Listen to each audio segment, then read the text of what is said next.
Hello all, I am Purvik Mehta from CSE Tuts in Hindi. यह है series on react.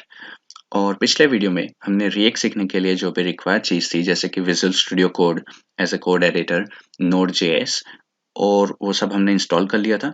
और एक हमने हेलो वर्ल्ड ऐप बनाई थी जिसका नाम रखा था हमने डेमो ऐप। ये बनाने के लिए हमने कमांड लिखा था npx create react ऐप और ऐप का नाम।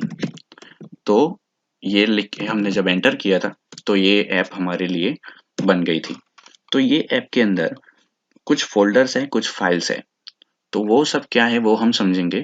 और सबसे इम्पोर्टेंट हमें जो समझना है वो है कि रिएक्ट काम कैसे करता है। तो इसके लिए मैं सबसे पहले तो मेरी ऐप फोल्डर के अंदर चला जाता हूँ। तो अभी मैं हूँ डेस्कटॉप रिएक्ट कोर्स के अंदर, पर मेरा जो डेमो ऐप है ये रिएक्ट कोर्स फोल्डर के अंदर है। तो मैं लिखूंगा cd डेमो ऐप। तो अभी मैं ये डेमो ऐप फोल्डर के अंदर आ गया हूँ। तो सबसे पहले तो मैं ये ऐप को स्टार्ट करता हूँ। तो स्टार्ट करने के लिए हम लिखते हैं npm start। तो जैसे ही मैंने npm start लिख के एंटर किया तो इसने Node.js का एक सर्वर स्टार्ट कर दिया है मेरे लिए। और वो सर्वर क्रिएट किया है लोकल होस्ट 3000 पे। तो अगर मैं ब्राउजर में जाऊं तो इसने लोकल होस्ट 3000 पे मेरे लिए ये एप्लीकेशन रन कर दी है। तो हम यहाँ पर अगर हमारी ऐप फोल्डर में आए तो यहाँ पर कुछ फाइल्स हैं। उसमें सबसे पहले है package.json। package.json अभी आपको इतना इसके बारे में टेंशन लेने की ज़रूरत नहीं है। इसको हम जैसे जैसे यूज़ में लेंगे वैसे हम सीखते जाएंगे। पर अभी इस वीडियो के अंदर आपको इसमें कुछ भी चेंजेस करने की ज़रूरत नहीं है, कुछ भी इसमें टच करने की ज़रूरत नहीं है। package.json बेसिकली आपकी जो ऐप है, आपका जो ये फोल्डर है, इसके अंदर जो भी डिपेंडेंसीज है, जो भी आपको ऐप चलाने के लिए ज़रूरी चीज़ें हैं, उसको मैनेज करने के लिए ये जेसन फाइल होती है।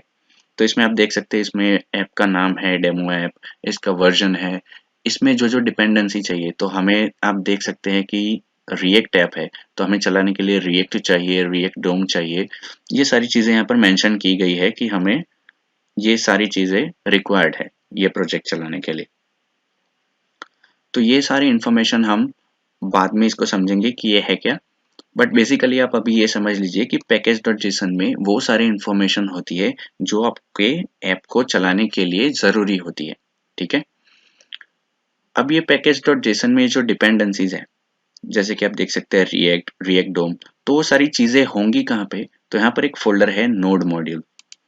तो इसके अंदर ये सारी जो डिपेंडेंसीज है वो यहाँ पर मौजूद होगी। तो हमें इसके अंदर कुछ टच करने की ज़रूरत नहीं है। हम नोड मॉड्यूल्स फोल्डर्स को कभी भी टच नहीं करेंगे ड्यूरिंग आवर डेवलपमेंट। तो अभी आप इसको इग्नोर कर सकते हैं, नोड मॉड्यूल्स को हमें टच करने की ज़रूरत नहीं है। तो अभी मैं ये package.json को भी क्लोज कर देता हूँ क्योंकि हम इसको टच नहीं करने वाले हैं। अब आगे है git ignore फाइल। ये भी अभी के लिए आपके कोई काम की नहीं है, क्योंकि git ignore फाइल का हम यूज़ करते हैं जब आप अपने प्रोजेक्ट को गिटहब से कनेक्ट करेंगे। तो आप चाहते हैं कि कुछ फाइलें गिटहब पे पुश ना हो, तो उसके लिए हम ये फाइल का यूज़ करते हैं। पर अभी के लिए हमें इसको कोई यूज़ करना नहीं है। अब हमारे काम के दो फोल्डर है इसके अंदर, एक है पब्लिक, दूसरा है सोर्स।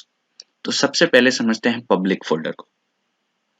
अगर मैं ये पब्लिक फोल्डर ओपन करूं तो आप देख सकते हैं कि उसमें वो सारी फाइलें हैं जो हमारी पब्लिकली अवेलेबल है, जैसे कि लोगो, फेव आइकॉन, वो सारी चीजें। और आप इसमें मेन इंपॉर्टेंट चीज देखें तो इसमें सिर्फ एक ही फाइल है .html, जो है index.html। अगर मैं इसको ओपन करूं तो आप देख सकते हैं इसमें बहुत बेसिक सा कोड लिखा हुआ है। और सबसे इम्पोर्टेंट बात यह है कि आप जब भी कोई रिएक्ट में प्रोजेक्ट बनाएंगे तो आपके पूरे प्रोजेक्ट में सिर्फ एक ही HTML फाइल होगी, वो ये index.html। आप और कोई HTML फाइल बनाने की ज़रूरत नहीं है, आप नहीं बनाएंगे, क्योंकि हम बाकी का जो भी कोड है वो हम लिखेंगे रिएक्ट में। ठीक है। तो अगर मैं ये index.html में नीचे जाऊं तो आप इसमें कुछ भी चेंजेस नहीं करेंगे throughout our project, specially in body section. हम हेड में शायद कुछ चेंज करें डिपेंड ऑन रिक्वायरमेंट, बट वो भी उतना ज़्यादा नहीं होता है। सबसे इम्पोर्टेंट है कि हम बॉडी में कुछ चेंज नहीं करेंगे। इसमें हम एक ही चीज़ याद रखेंगे कि ये बॉडी टैग में आप देख सकते हैं कि एक ही div है जिसका आईडी है रूट। अभी आप याद रख लीजिए कि एक index.html है जिसके अंदर सिर्फ एक ही div है जिसका आईडी है रूट, क्योंकि इसको हम आगे काम में लेने वाले हैं। तो अभी आपको पब्लिक फोल्डर समझ में आ गया होगा कि इसमें कुछ नहीं है ज्यादा, जो लोगो की फाइल्स है और favicon है वही सब है। और मेन इंपॉर्टेंट है कि इसमें एक index.html है जिसमें एक बॉडी में सिर्फ एक ही div है जिसका आईडी है रूट। तो अभी मैं इसको क्लोज कर देता हूँ। अभी आते हैं हमारे दूसरे फोल्डर के, जो कि है सोर्स src। ये सबसे इंपॉर्टेंट फोल्डर है। हमारा पूरा प्रोजेक्ट वो हम सिर्फ ये सोर्स फोल्डर के अंदर काम करेंगे। इसमें मेन इंपॉर्टेंट फाइल हमारे लिए है index.js। तो जब भी हमने यहाँ पर कंसोल में लिखा था npm start, तो जब भी आप npm start लिखोगे तो ये सबसे पहले आएगा index.js पे। आपका पूरा प्रोजेक्ट रन करना स्टार्ट होता है यहाँ से index.js से। ठीक है, अब index.js में क्या कोड है, तो ये imports अभी आप भूल जाइए, इसको अभी आपको समझने की जरूरत नहीं है, हम आगे के वीडियोस में समझेंगे इसको। इसमें जो मेन इंपॉर्टेंट लाइन है ये है लाइन नंबर 7। ये इसको अगर आप समझे तो इसमें क्या है कि एक रूट नाम का वेरिएबल बनाया हुआ है const root, और उसमें क्या है कि आपको शायद ये रिएक्ट डॉम क्रिएट रूट नहीं पता, तो आप इसको इग्नोर कर सकते हैं। पर ये जावास्क्रिप्ट का कोड है, ये आपको आराम से समझ में आना चाहिए अगर आपको थोड़ी भी जावास्क्रिप्ट की नॉलेज है।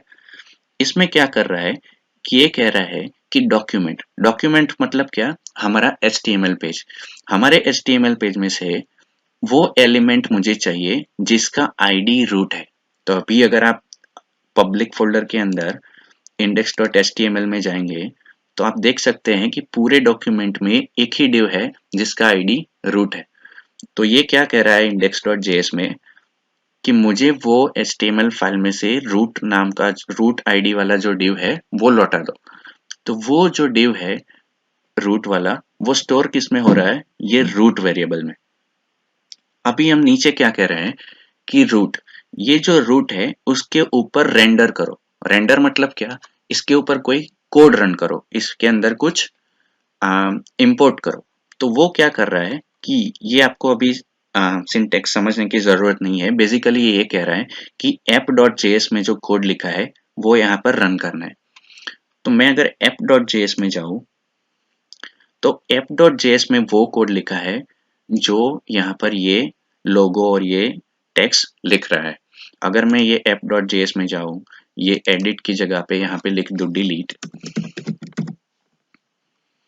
और यहाँ पर कंट्रोल S दबा के सेव करूं, तो आप देख सकते हैं ये कंसोल में अपने आप यहाँ पर फिर से कंपाइलिंग कर रहा है।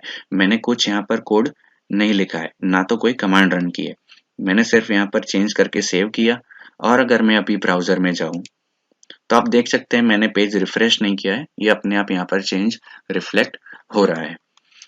अगर मैं अपने कोड में आऊं, ये कोड इतना हटा दूं,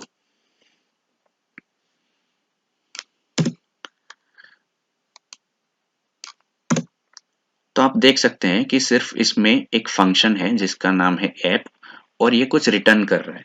इसके अंदर मैं अगर सिर्फ एक h1 लिख दूं, इसके अंदर लिख दूं CSC ट्यूट्स, और अगर इसको सेव करूं और अगर ब्राउजर में जाऊं तो आप देख सकते हैं कि इसने CSC ट्यूट्स यहाँ पर रन कर दिया है।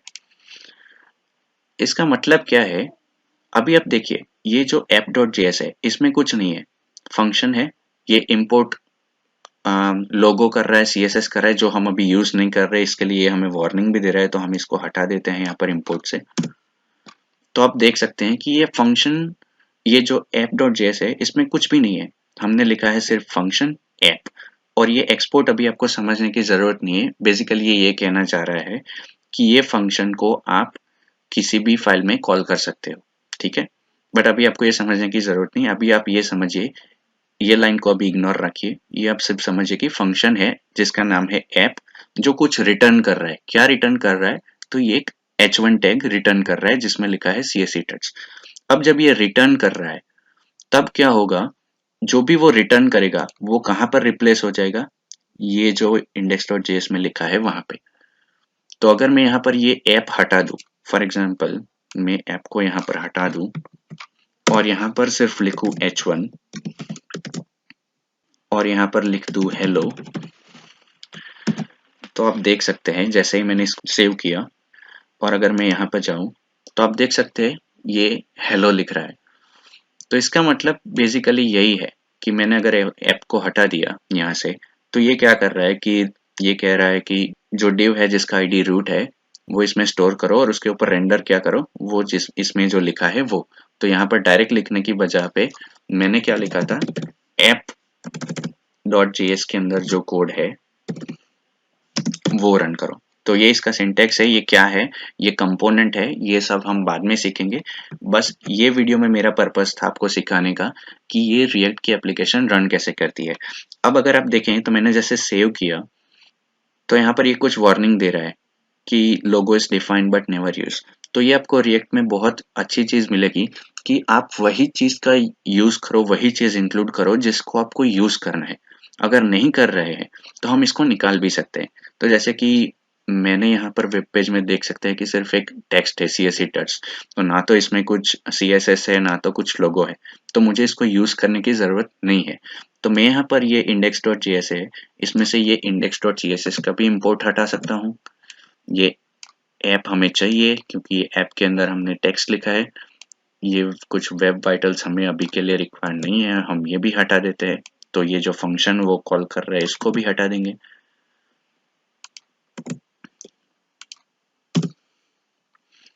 और अगर मैं app.js में जाऊं तो वो भी हमारे पास अभी क्लीन फाइल है। तो मैं ये दोनों फाइल को अभी सेव कर लेता हूँ, तो आप देखेंगे कि जो वार्निंग्स है वो सब चली जाएगी। तो आप देख सकते हैं जैसे ही मैंने सेव किया ये सक्सेसफुली दिखा रहा है कि कंपाइल सक्सेसफुली। तो अभी हमारी फाइल बहुत क्लीन हो गई है। आई होप आपको समझ में आ गया होगा कि ये क्या कर रहा है। मैं एक फिर से रिवाइज करा देता हूँ कि आपकी एप्लीकेशन रन होगी, index.js पे आएगा। index.js में क्या कह रहा है कि मुझे एलिमेंट चाहिए जिसका आईडी रूट है, किसमें से, डॉक्यूमेंट्स में से। डॉक्यूमेंट मतलब क्या, पब्लिक में जो HTML फाइल है वो। तो उसमें से सिर्फ एक ही div है जिसका आईडी रूट है, वो इसको रिटर्न कर देगा।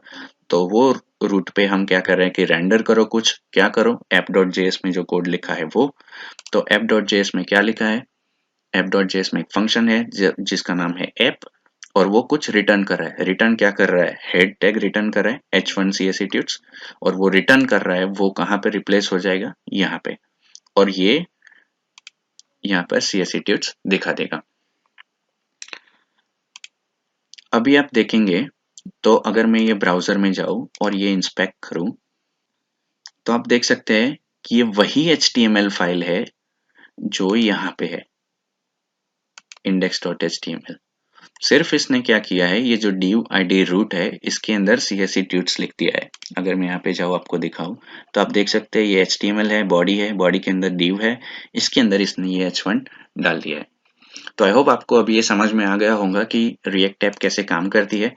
अब ये जो बाकी की चीजें हैं जो JS फाइल के अंदर है, जैसे कि ये इंपोर्ट है, ये जो सिंटेक्स है कंपोनेंट लिखने का, वो कंपोनेंट क्या होता है, ये सब चीजें क्या है, तो वो सब हम समझेंगे आगे के वीडियोस में। तो आई होप आपको ये समझ में आ गया होगा। कोई क्वेश्चंस है तो आप कमेंट सेक्शन में डाल सकते हैं। Don't forget to like, share and subscribe this video and channel. मिलते हैं नेक्स्ट वीडियो में। Happy coding, thank you.